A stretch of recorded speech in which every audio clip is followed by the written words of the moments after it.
Welcome back. According to my next guest, the truth is out there, actually up there, with our neighbor to the north, Canada.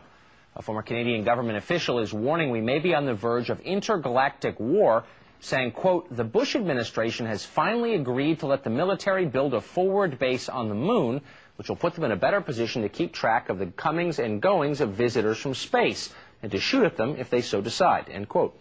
Paul Hellyer is a former Minister of Defense and Deputy Prime Minister of the country of Canada. He joins us now from Toronto. Mr. Hellyer, thanks a lot for coming on.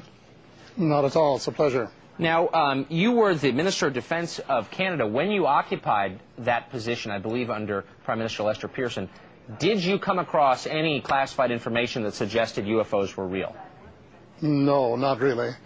We got regular reports that showed that some of them were, in fact, unidentified. Some of the sightings could not be explained as natural phenomenon, but nothing more than that. Well, as you know, there's been this debate for years over whether or not they are real. Most people don't think they are real, or most people at least are hesitant to say they believe they're real in public. What convinced you that they do in fact exist? Well, for the last 2 or 3 years, I've been looking at the evidence and assessing it much as, I guess, a judge would, and trying to determine who was telling the truth and who wasn't. And I finally concluded, especially after reading a book called The Day After Roswell, written by Colonel Philip Corso, that unidentified flying objects are in fact real as the airplanes flying over your head, and that there has been a monumental cover-up for more than half a century. This is after, looking at a lot of evidence and trying to discern who was telling the truth and who wasn't.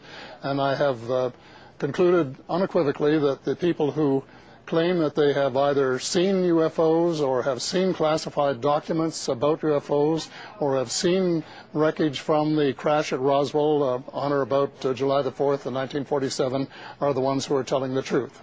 And consequently, I'm basing my policy considerations on that. Where did you come across this information that the Bush administration is building a forward base on the moon?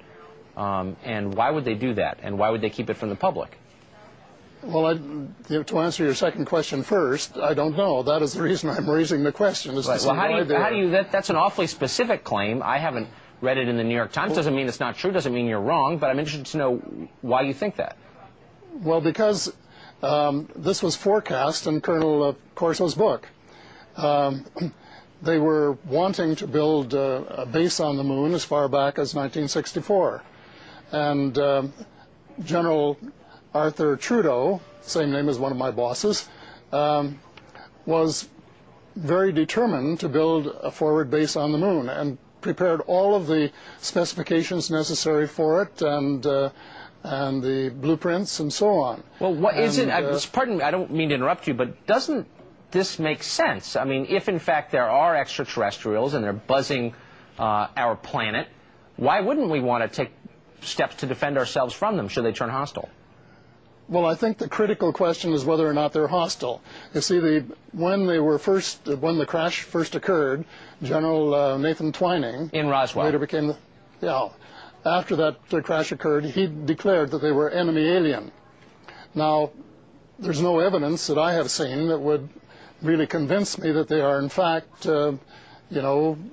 enemy. And what I would like to know is whether that classification of enemy alien still exists or whether it doesn't, and if it exists, what the evidence is on which the United States government bases its conclusion. I think that's tremendously important. I think that's an entirely fair question. Now, finally, you laid out these views in September of this year at a speech at the University of Toronto, and according to the news report I have of the speech, your address, quote, ended with a standing ovation. And that implies, I think, that your views are commonplace in Canada. They're a minority view here, a distinct minority view. Do you think most Canadians believe that there is a forward base under construction on the moon and that aliens are buzzing the Earth? No, absolutely not. Most of them are skeptics. Most of them haven't spent much time researching the subject, and so I think the average here would be very similar to the average American. And I'm hoping that maybe we can persuade the Canadian Senate to hold hearings and listen to some of the 400 witnesses that your Dr. Stephen, what's his name? Greer, Dr. Stephen Greer,